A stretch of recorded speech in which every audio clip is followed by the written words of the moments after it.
Shavua Tov.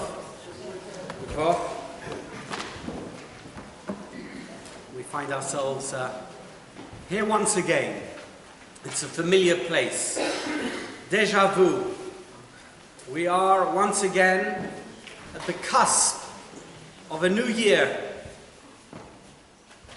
And we stand together, sit together for Selichot, ready hopefully to at least contemplate, to anticipate the year ahead of us. And I want to take this moment to share a thought with you about tefillah, because Selichot begins the process of tefillah. We are going to be praying, many of us together right here in this shul, for the next several weeks. We're going to have Selichot every morning, besides the regular prayers. We're going to have Rosh Hashanah, it's very intense. We're going to have Aseret Yemei Teshuvah. We're going to have Yom Kippur. It doesn't end with Yom Kippur. Then we have Sukkot. We have Chol HaMoed. We have Hoshana Rabbah. Then we have Shmini Atzeret. And the marathon ends with Simchat Torah, when we celebrate the changeover from the end of the Torah V'zot HaBracha and begin once again the new cycle, the new year. And we're going to be doing a lot of praying. We're going to be standing, sitting, hours in prayer. And every year, invariably, somebody comes up to me and says to me, "What is all this praying about? What am I saying? What are all these words?" You know, you want to go to the shul where they miss out the most bits with the small writing, right? Because you don't want to say everything, it's too much. What are we praying so much for? A guy tells me, I go to a shul, they have an hour break on Yom Kippur. The other guy says to me, an hour? We have 2 hours. The other guy says, 2 hours, Baruch Hashem, we have 4. In other words, it's so intense for us. We can't face all this prayer. So I want to share with you for a few moments some ideas about prayer. By the way, these ideas don't just apply to Rosh Hashanah and Yom Kippur and everything else. They apply to every single day. Every time you open a siddur, every time you pray, you should be thinking about some of the ideas that I'm going to share with you tonight. Now, I don't know if you've ever seen one of those ads for medicine on TV or heard them on the radio. Sometimes usually they end with a very strange statement. Once you've understood, as it were, on your layman terms, the effectiveness of the particular medication, the advert tells you, some voice at the end will tell you, ask your doctor to prescribe you this medication. You ever heard that? Ask your doctor to prescribe you this, but then gives the name of the medication. Make sure next time you visit your doctor, and they encourage you to do it very, very soon, make sure he prescribes you, or she prescribes you with this particular medication. As if you know. Suddenly you've become the big expert. You watched an advert for 34 seconds.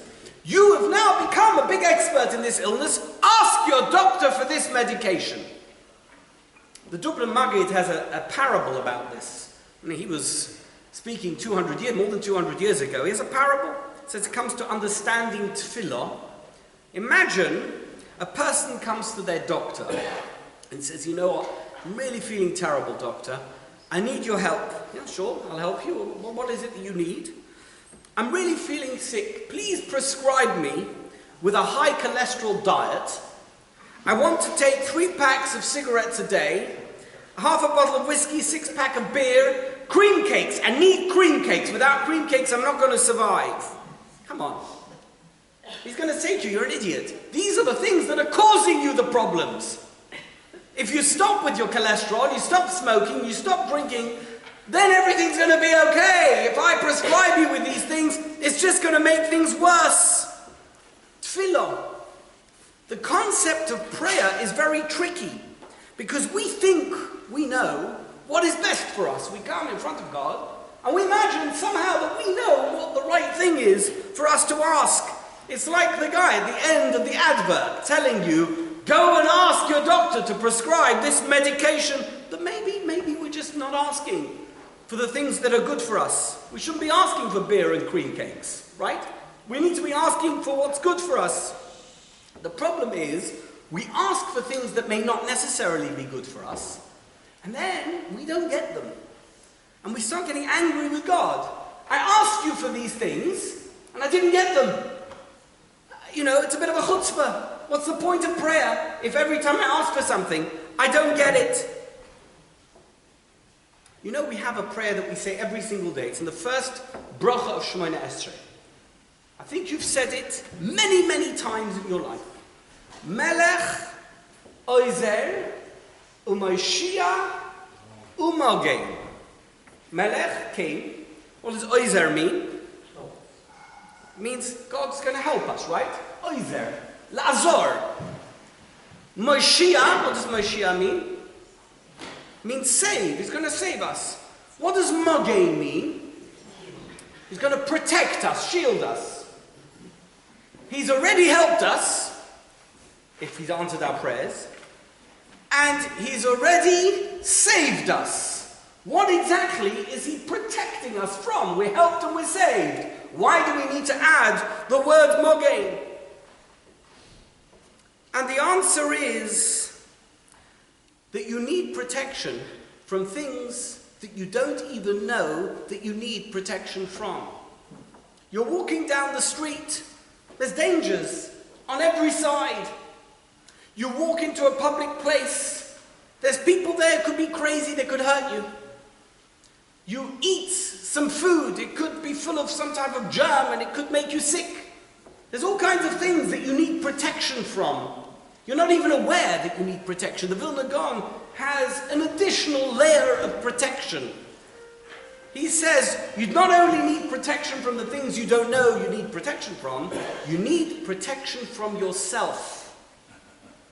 My father-in-law always puts it so beautifully.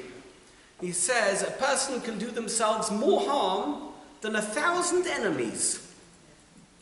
You are the greatest danger to yourself. Melech, Oizer, Moshiach. That's at one level. He's going to help us, going to save us. U'Mogen. But he's going to protect us. Please, God, protect us from ourselves. And you know what the greatest protection is that we need from ourselves? The prayer that we're going to ask for something that may cause us harm. Prayer is a very powerful force.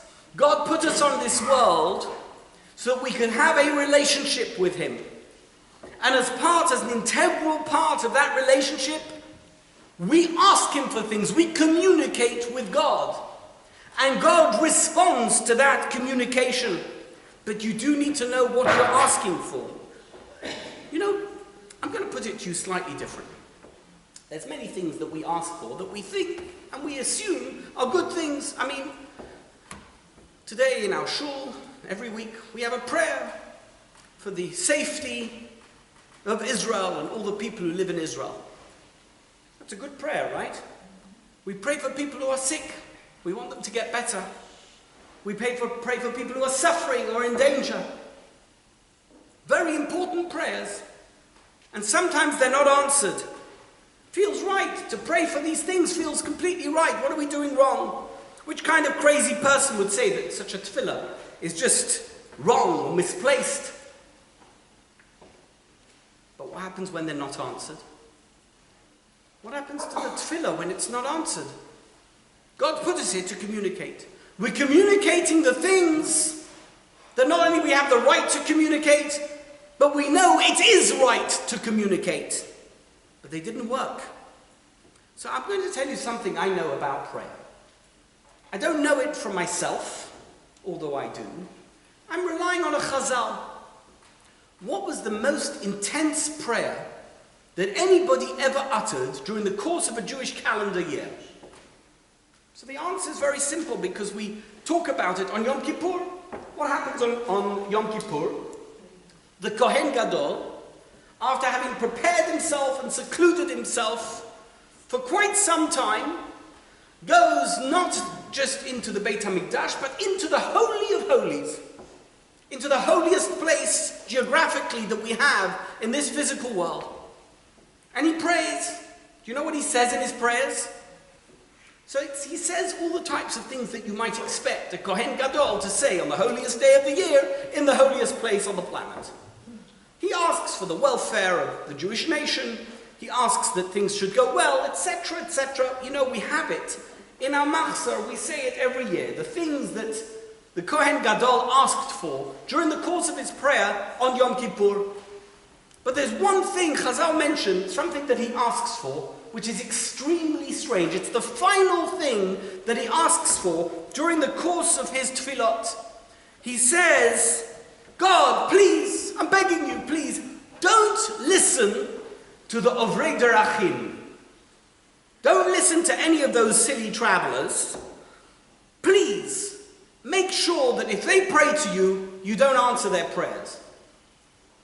What is that about? So you know that there were many people who traveled. They used to travel every year, 3 times a year, to come backwards and forwards to and from Jerusalem. Why? Because it was called Shalosh Regalim. 3 times a year, we're obligated as Jews to appear, as it were, at the temple and to honor God by visiting Jerusalem. And the people who were going on the journey to and from Jerusalem, the last thing that they wanted while they were traveling was rain. Who wants to be rained on when they're traveling? So they would go on the journey, and every day they would pray, please God, we don't want there to be any rain. The problem is, and I know you know that Eretz Yisrael has a very similar climate to California, the one thing that everybody needs is rain. If you have a farm, if you're growing crops and you want a good harvest, you need rain. So the Kohen Gadol had a prayer at the holiest site in this world, on the holiest day of the year.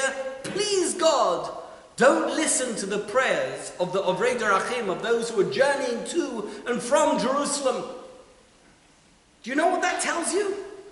That even though God has heard the prayers of all the people who prayed for rain, and all those people who want rain, they need it for Parnassah, it's going to be good for the country, the economy, the society in general, they could all be thwarted by a serious, heartfelt prayer from somebody who's on their journey and doesn't want to get washed out.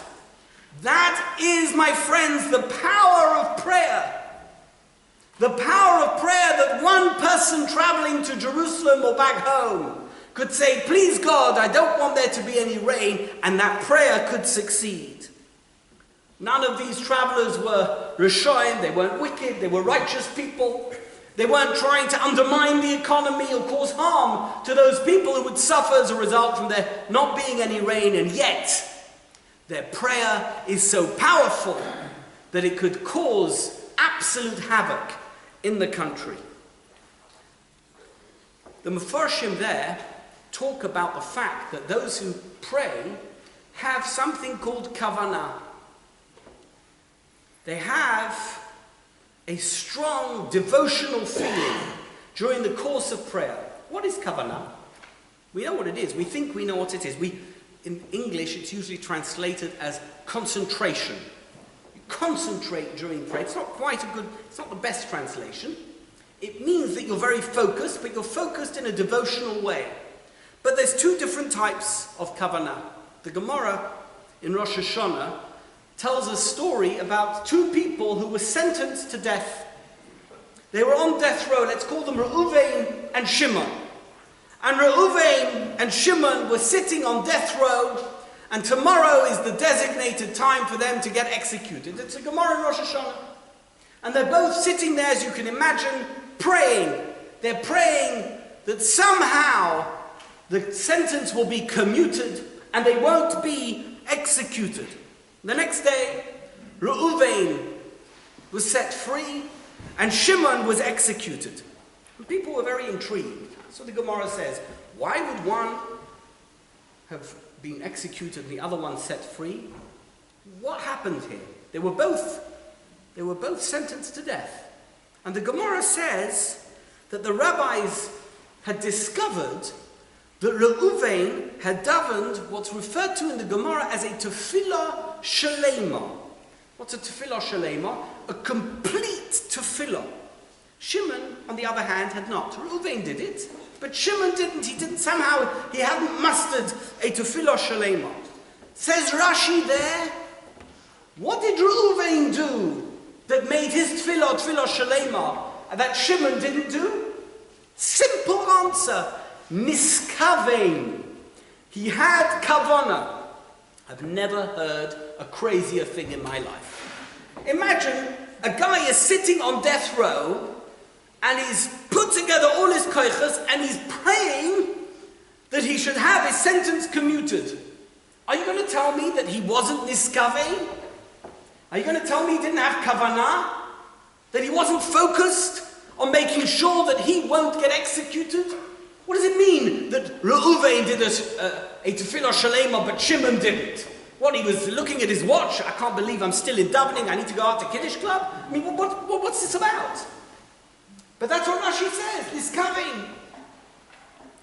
Rav Elia Lapian, who was the Rosh Hashiva, first in London, at Eitz Chaim Yeshiva, and later on in Kfar Hasidim, has a fascinating answer, and one which he proves from time after time in Tanakh. He says you can have kavannah, but you have the wrong kind of kavannah. There's two types of kavannah. One kind is a kavannah which is accompanied by yi'ush. Do you know what the word yi'ush means? You've given up. Yes, you've got a lot of kavannah, you believe in God, but somehow you don't believe that your prayer can work. You don't believe in the power of prayer. You don't really, truly think that as a result of your prayer, God is going to answer you and things can change. The other type of kavannah is a kavannah of belief, of hope, of anticipation. I can be saved. Reuven's tefillah shalema was, I'm standing here on the eve before I'm about to get executed, but I know I can get a reprieve. It's possible. And anybody who was looking at this guy would think, are you crazy? You've been sentenced to death. What chance do you have? No, it's possible.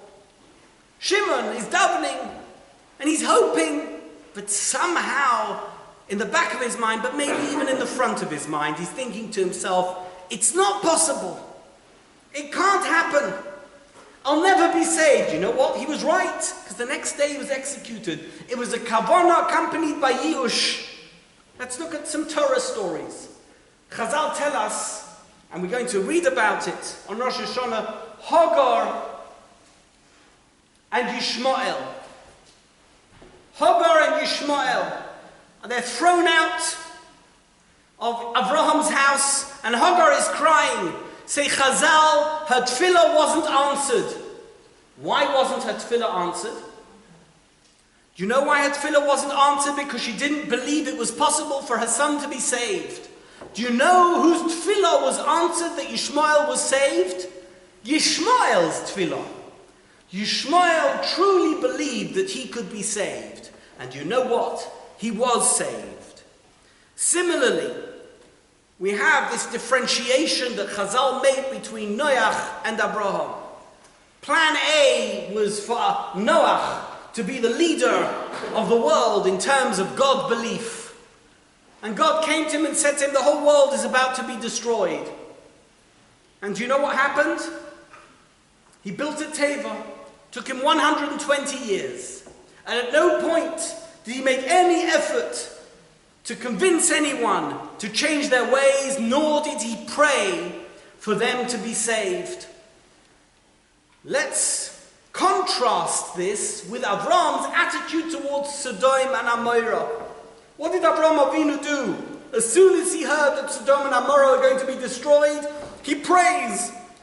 Even if the city is entirely unworthy, if there's just a few souls there, please save Sodom. Do you know what Noach's problem was? The Chazal tell us he waited until the water was up to his neck until he went into the teva. He believed, but he never really believed.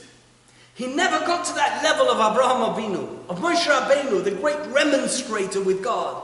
And each and every opportunity that he had to either give up or make sure that he davened for the Jewish nation, his first duty was, I pray for the Jewish nation, I believe in their survival, I believe in the power of prayer. Prayer is powerful. Not every prayer is answered. Abraham Avinu's prayer for Sodom was not answered.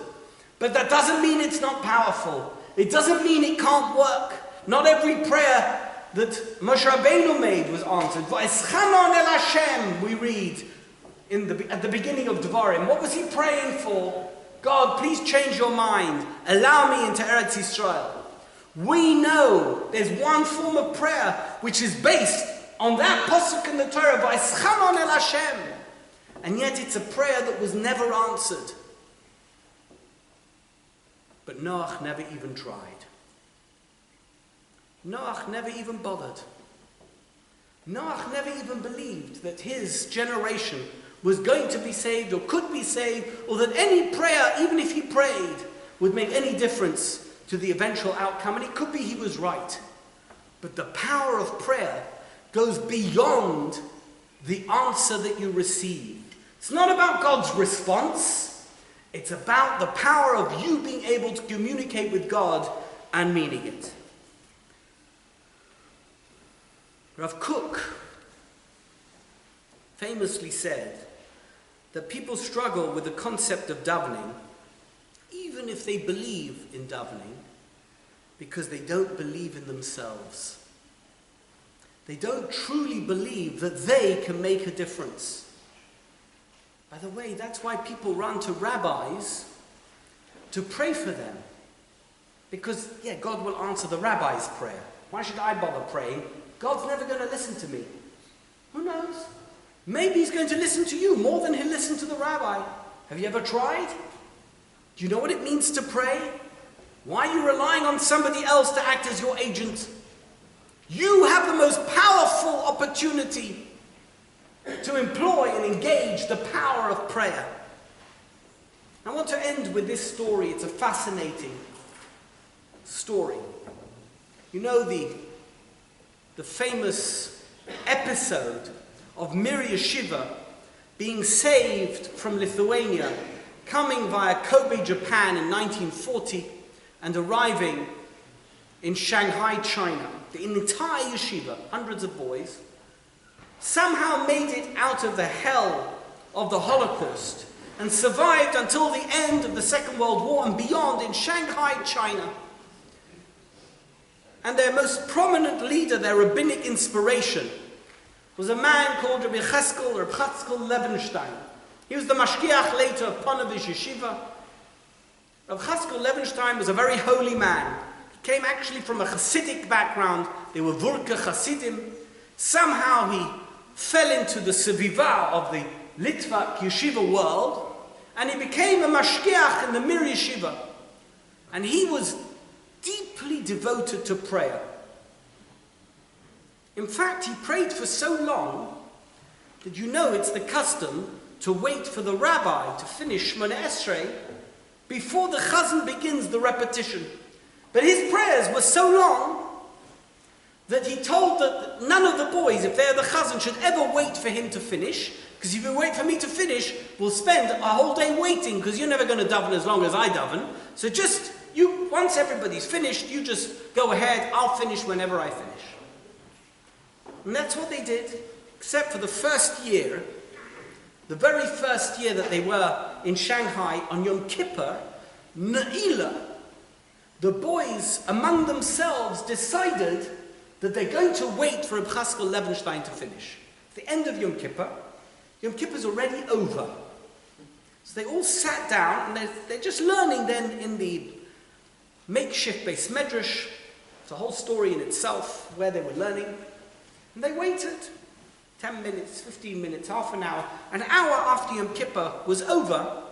Rav Cheskel Levenstein takes his 3 steps back and he looks around and he sees everybody sitting there waiting for him. And now the chazan gets up and is going to daven Ne'ilah. Okay? He says, before you start Ne'ilah, I want to tell you something about prayer. I want to tell you because here we are. We don't know what tomorrow is going to bring. We have no idea if we're going to live or die. It's 1940 in Shanghai, China. And we have no idea what is going to be our fate. And you're wondering, now it's Yom Kippur, and we're praying, and who knows if our prayers are going to be answered. I want to tell you about prayer. And he illustrated prayer with the following parable. He said, imagine there's a man who makes a lot of money, and he decides he's going to build a chesed facility, a building which is devoted to chesed. It's only going to be for simchas, for guests. Everything about this building is going to be about helping other people, helping the world. And he decides he's going to build it himself, and slowly but surely, together with people who are helping him, he builds this facility, this building, whatever it is. And on the final day, he invites the whole community so that they can see him putting in the final few bricks. And he climbs up the ladder to put the final brick on the top of the building. And the ladder falls down and he collapses and he's on the ground and he passes out. And he wakes up and he looks around him and everyone's looking over him, and he says, "Oi, my chesed house fell down." And the people around him say, "No, no, no. You fell down, but your chesed house is still standing." That, said Reb Chaskel Levenstein, is prayer. Sometimes we fall down, we pass out, terrible things happen, and we think to ourselves, what happened to our prayers? Our prayers fell down. There's nothing left. The building has collapsed. It's a heap of rubble. No, that's not the case at all, said Reb Chaskel Levenstein. The house still stands. Every single brick in the same place that you put it. You passed out. Now you've woken up. Every prayer that we utter is another brick in this beautiful facility that we are building. And each and every time that we fall and we think the house has fallen down, it hasn't fallen down. That building still stands in all its glory and in all its splendor. That is tefillah. You can fall, you can fail, you can see things not go according to plan. It can all seem to go awry. But even though you fell down, your house is still standing. Every prayer, every brick, every slichus, every ovinu malkeinu, every oshamnu bagadnu, every single word of every single prayer that we will utter together over the next few weeks is another brick in this beautiful building called tefillah that we are going to be participating in, whatever the outcome, whatever's going to happen over the next few months after Rosh Hashanah, Yom Kippur, etc. That building will remain, that building will stand, and we will continue to build on it so that we can have a beautiful new year, that we can have a year together of joy, of happiness, of hatzlacha, and of success in everything that we try. May God be with us, and may we have a Shana Tova. Thank you.